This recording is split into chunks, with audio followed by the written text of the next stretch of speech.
This month we visited Verdi Fletcher, the founder of Dancing Wheels, a dance company and school that integrates dancers with and without disabilities. The organization is multifaceted in that there is the professional company. We do concerts, we do assembly-based programs, so we'll go out to a school. We'll talk to the children about disability, about dance, about achieving your goals.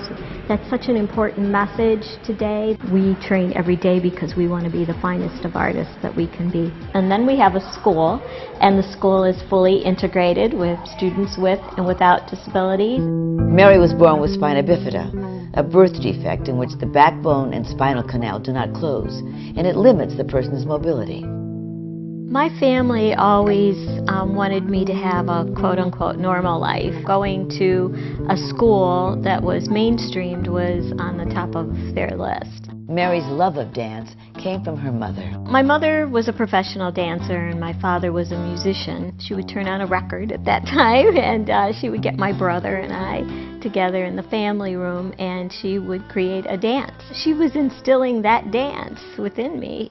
As a young woman, Mary was swept up in one of the most contagious dance movements in American history. She decided to enter a Staying Alive dance competition.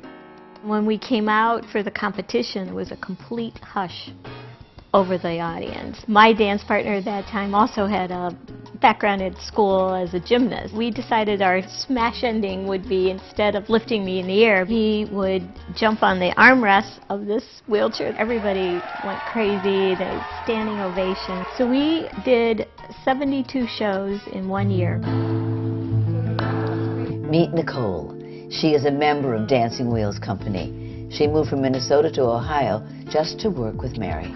I was 13 years old and a swing set fell over on top of me and broke my back. So now I'm paralyzed from the waist down, so I'm a paraplegic. When I had my accident, I didn't go back to dance right away, but I sat at home, I'm like, you know what? I want to go back to dance. So we went to the dance studio. They pushed me to the corner. I felt like I was a ghost. I was so upset. I told my mom, and we went around and found another studio that was willing to help me. My favorite move is with me and Frank. It's called the doo-wop. I love that. Nobody ever seen that before. There are few universities teaching integrative dance, so the stand-up dancers, those without a disability, must train to work with the sit-down dancers. When you're working with a sit-down dancer, there are multiple things to consider because it's almost like dancing with two partners. The wheelchair, there's so much of a range of movement with it. Everybody as a stand-up in this company wants to know what that feels like so that it makes us better partners for the wheelers.